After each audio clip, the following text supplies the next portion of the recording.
Good morning, everyone. Happy Sunday. So we did a whole lot this week.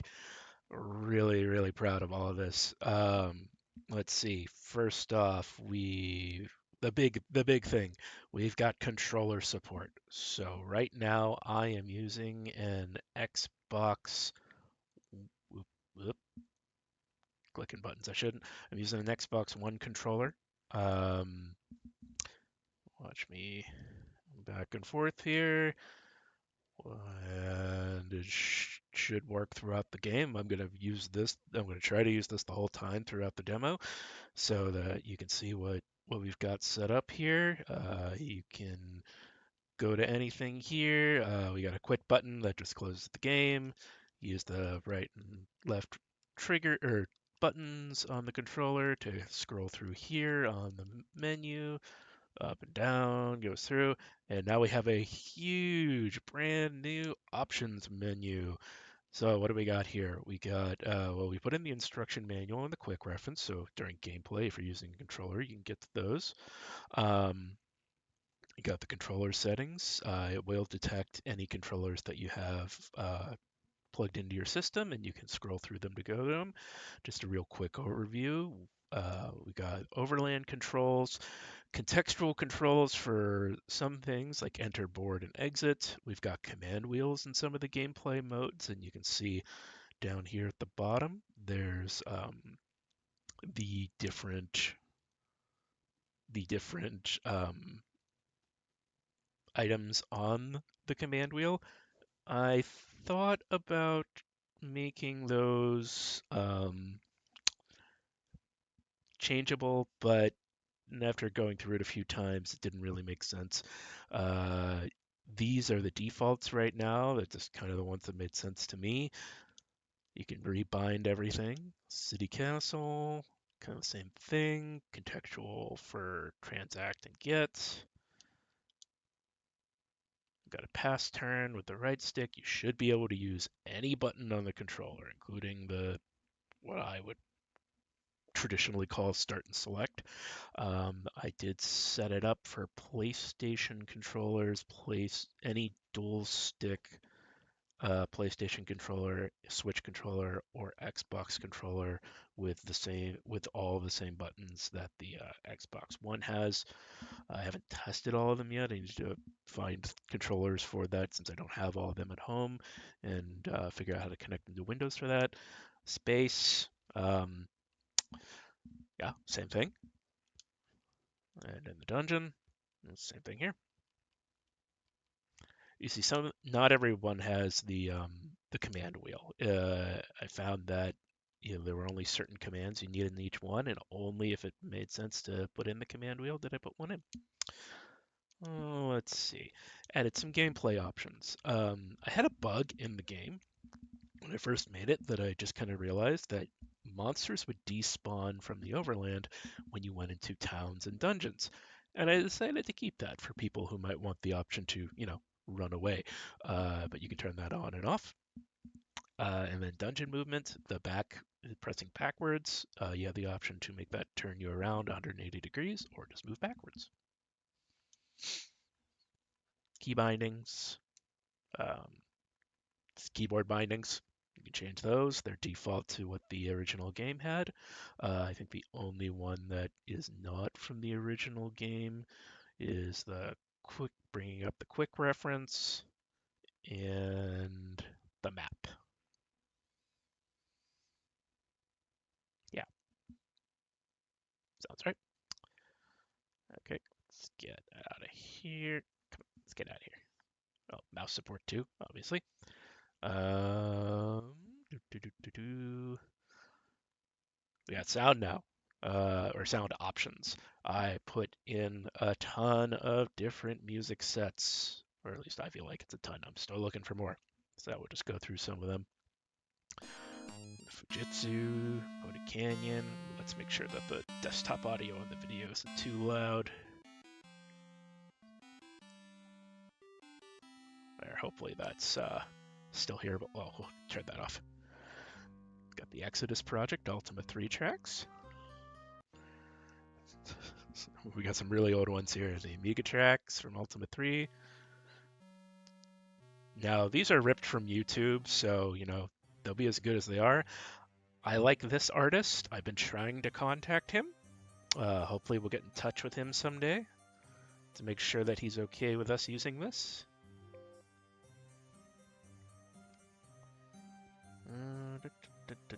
I'm going to be mucking with these recording settings a little bit on the fly. Hopefully, it's hard to tell if you guys can hear it or if it's overpowering. I hope it's not overpowering.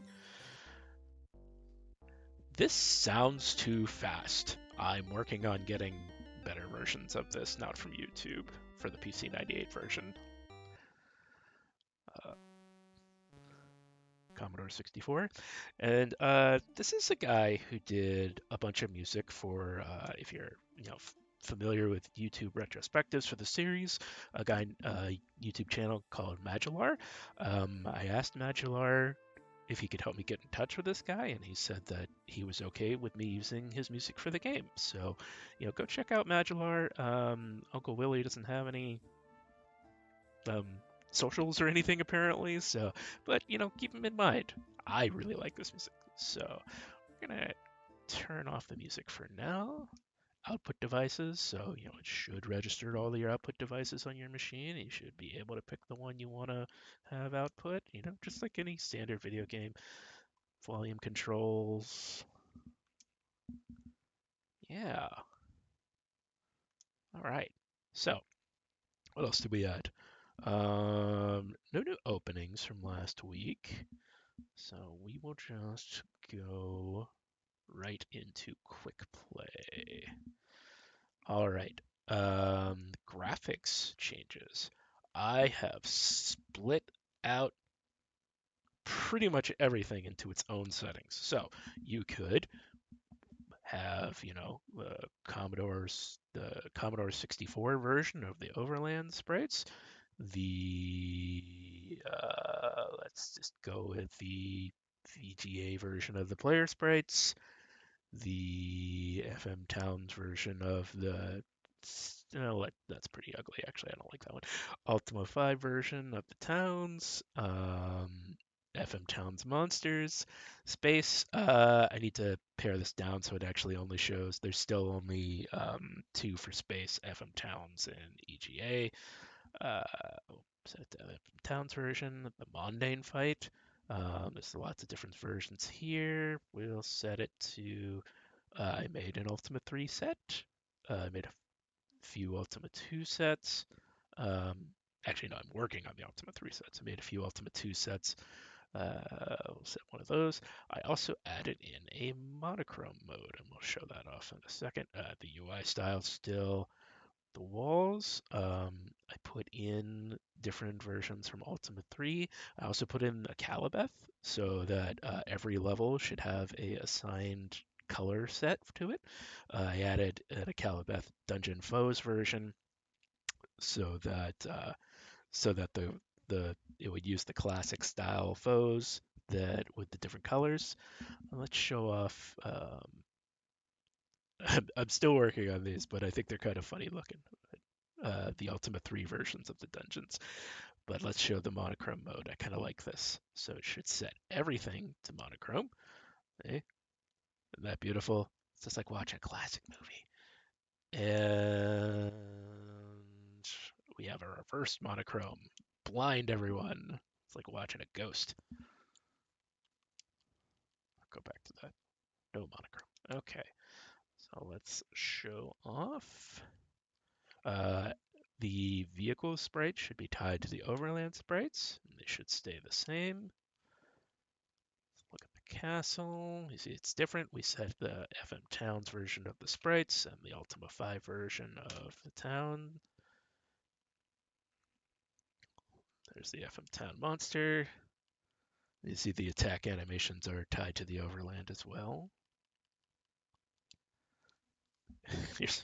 Tried to capture that Ultima 3 pinstripe. It's beautiful, isn't it? Even change the chests. Let's show off a few more of these. Oh, Again, I think I've said this before. My partner is my girlfriend is an artist, and I showed her this, and she was like, "I need to get out of this room before my eyes start bleeding." The I tied most of the dungeon objects are still the original versions. I didn't make an Ultima 3 version of them yet since they were largely the same. Uh, you can see maybe that I reduced the size of the dungeon cells. Before they were very wide and very, what's the word I'm looking for? Very, uh, not distorted, but like they just didn't look right. Like they just looked too big, too wide, and too deep. And actually, when I did that, it seemed to fix most of the problems I had with the energy fields. So those look a little better now. And I moved the camera up and down in the different UI styles. So you see that the Fujitsu version of the UI looks a little different still, but I still think it looks pretty good. You can see there that we still have some problems with positioning. Like when I look at the ladder over there from here, it goes up and down. I don't really like that. I do like how you can see them creeping around the corner. I see you, Ranger. I see you.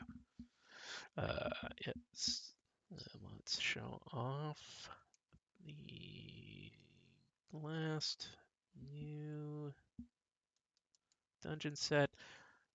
The CGA 16 color version from Ultima 3. I made it so that east and west walls are the orange color and north and south walls are the blue color.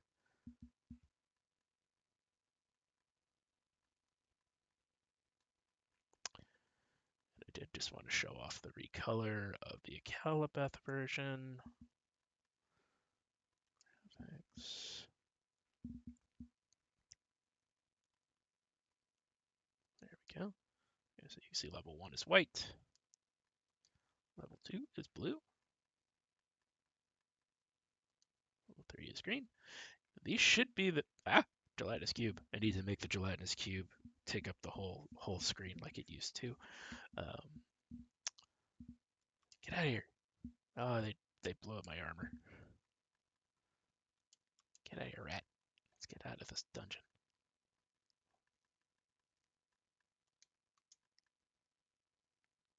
Oh, that's the ranger.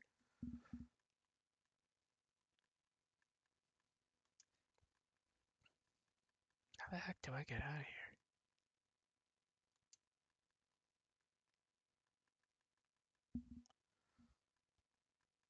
There we go. All right. That's the thief. Get out of my way. I still got a problem where the hidden hallways are showing up as their own like separate squares, which I don't really like. It's because they're tied to doors. Okay. Oh, let's see. What else do we have to show off this week? I guess some of the new tile sets. Most of the new tile sets are from Ultima 2. Yeah, so we added in the CGA. You got your air car slash plane.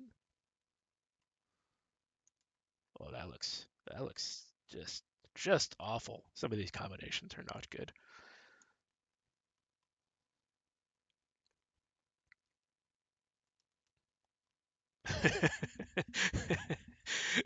uh, sorry, I hadn't tried some of these combinations yet. So that evil Trent is from the C64 version of Ultima, which is another thing that made my girlfriend go ah.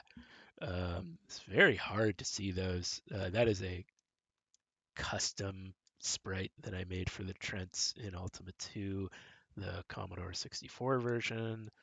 Just had to make a few of those. And then, of course, the ultimate sin against anyone's vision. Going into a city or town with these I'm sorry, I'm just having too much fun.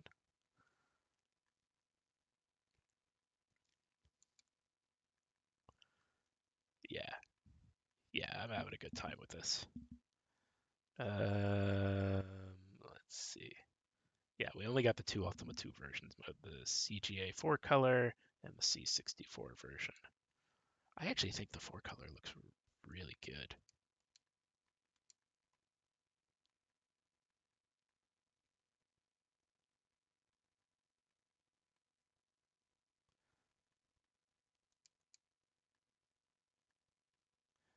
We do have different class sprites for the different classes. Again, had to do some of my own sprite work for some of these versions. Like these bushes don't exist in that version. This water, bright pink, delicious pink water. And yeah, that's about it, everyone. Oh, let's take a look at some of the mundane fight sprites. Spoiler alert: you get to fight mundane. I know, blasphemy. I used Minax for this.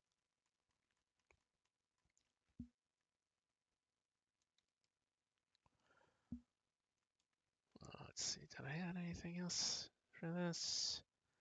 No, I don't think so.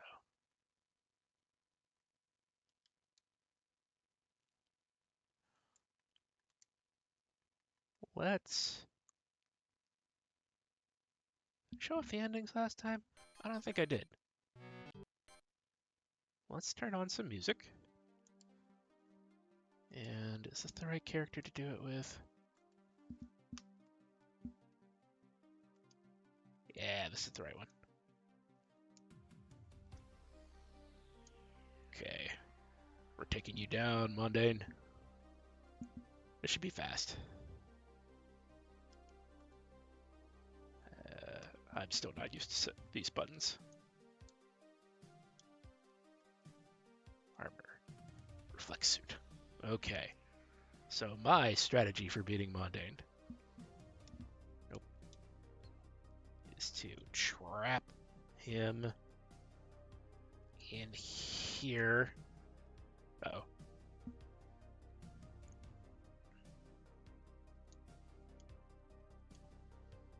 Oh yeah, you're going down, buddy. No. Okay, and we gotta get the gem.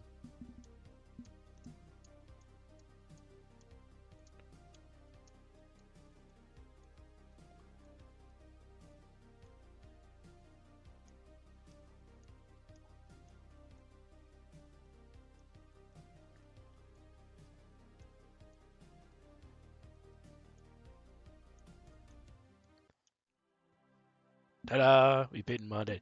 Ooh, this doesn't look very good.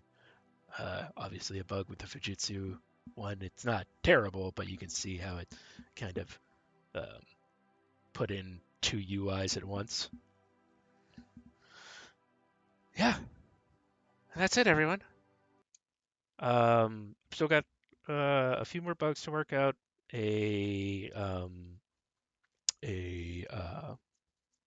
A few more graphic sets to put in. I'm working on a bunch of Ultima 3 ones right now. I got a bunch of the rips, and I'm calling my shot. I'm calling my shot.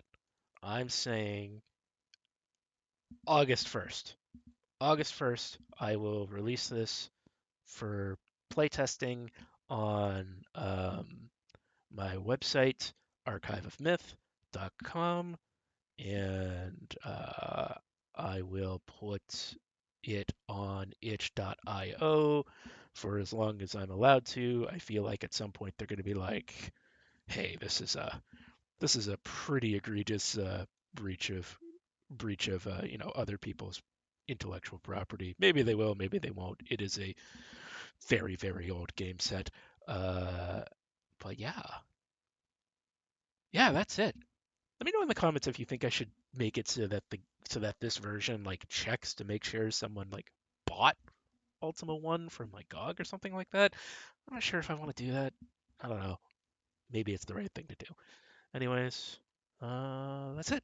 Have a good Sunday, everyone. Have a good week, and stay safe out there. All right, take care, everyone. Bye.